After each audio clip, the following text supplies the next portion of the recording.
childhood. I was a brat. I was naughty. That's my memory of my childhood.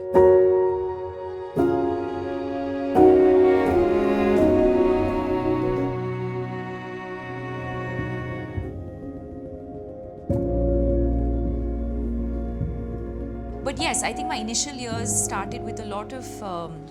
It was very structured. It was very.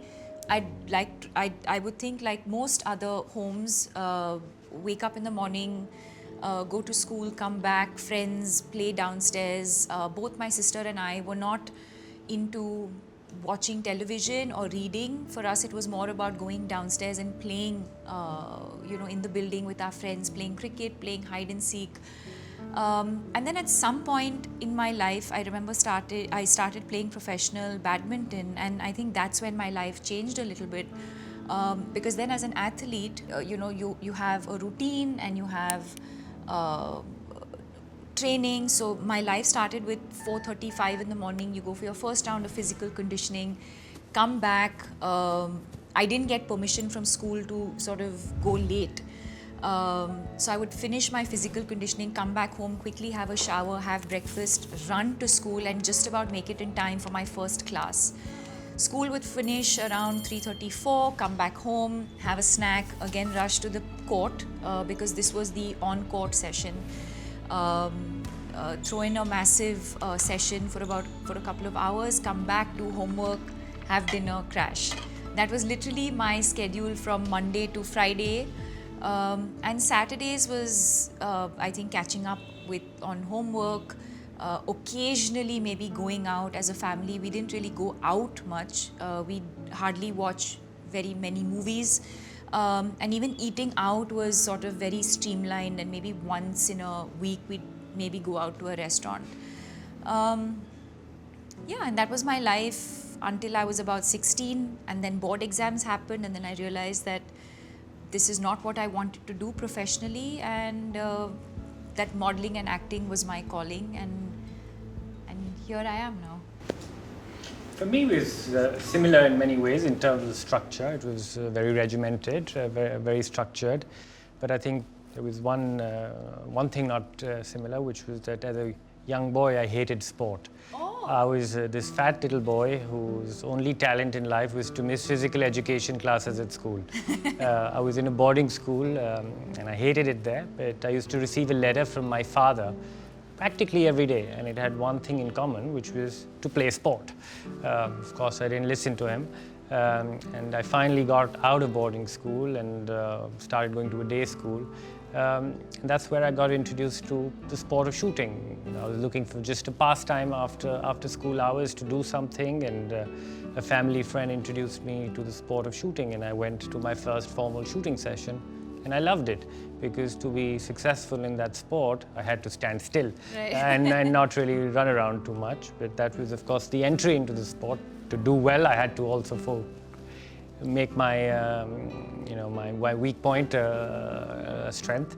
But that's just the way it started. It was a normal childhood. I saw my parents work very hard, so that was the environment I was brought up in, and then I used to look up to them, the amount of hard work they did in their professions. That was something I learned from them. As I said, I wasn't the most talented individual around. I was fat, I was uncoordinated, I was unathletic, I was not competitive at all, but definitely I had one little talent, which was to work hard and to persevere. And that's what I did. I used to go to school got over, came home, quickly had lunch, and off I went for my shooting session. And that lasted till 5, 6 in the evening, come home, do your homework and go to bed and repeat. So that was my childhood.